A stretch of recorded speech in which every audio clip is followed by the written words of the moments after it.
Il est né un dimanche de décembre, quand l'année se refermait doucement. 29 décembre 96, un fils attendu, un nom qui rassemble. Le père disait mon premier sera un garçon, mais Dieu seul décide des saisons.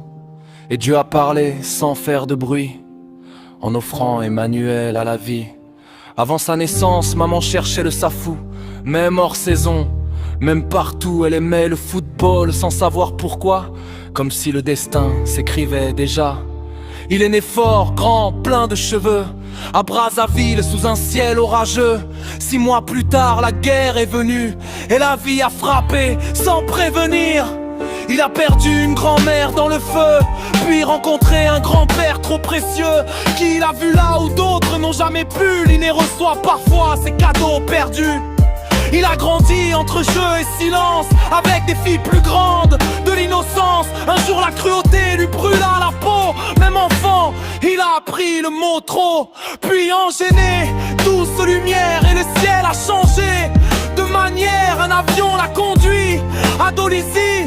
Premier voyage, nouvelle vie. Là-bas sont venus Roger et Grace, une fratrie qui prenait sa place. Il s'est blessé, soigné dans la douleur, et la guérison lui a appris l'endurance et la peur. Il a connu l'amitié vraie, les rires, les jeux, les rivalités.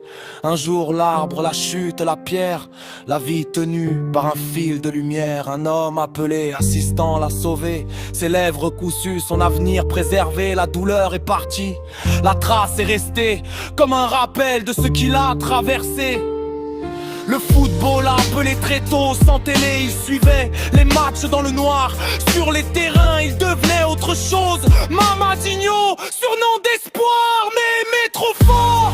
Coûtait cher, les punitions pleuvaient, la mer sévère, les mains levées, le soleil, les pierres. Et malgré tout, il repartait vers ses frères. La chasse avec papa, les pièges à poissons, les chants dans le couloir, les prénoms en chansons, les prières à 18h, la méditation. Semé dans le cœur des enfants. À l'école publique, il a gagné son CP avec une assiette d'aluminium à portée.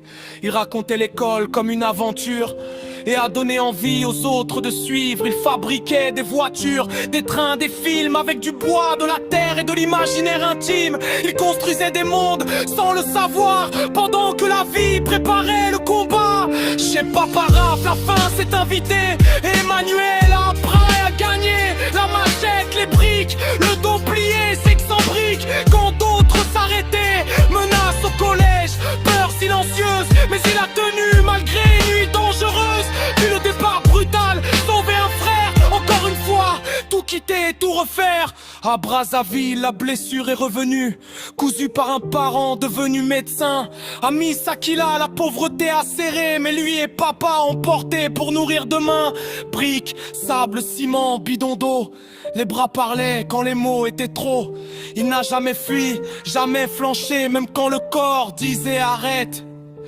Bart est né, la famille a grandi et lui a continué d'apprendre la vie. La mécanique, la nuit en prison sans faute, puis le baptême, la flûte, une autre route. Un frère par le voyage, puis la victoire. Le BEPC gagné après l'espoir. 2 frères diplômés la même année, une maison fière malgré les blessures cachées. Les pluies de minuit ont tout noyé, la maison, les rêves, les sols chargés, la pelle à la main, encore debout. Il a vidé la boue pour reconstruire tout. Formation, sélection, réussite encore, PDC obtenu parmi les plus forts. Puis dans le pape en 2024, la meilleure moyenne, un record à battre. Aujourd'hui l'église lui fait confiance, secrétaire pilier, homme de conscience. Il traque quand il faut, il quitte sans bruit et avance son groupe vers d'autres réussites. Emmanuel exaucé, tu es la preuve que la force se construit, que l'aîné porte parfois plus que son âge, et que la dignité naît dans l'effort silencieux.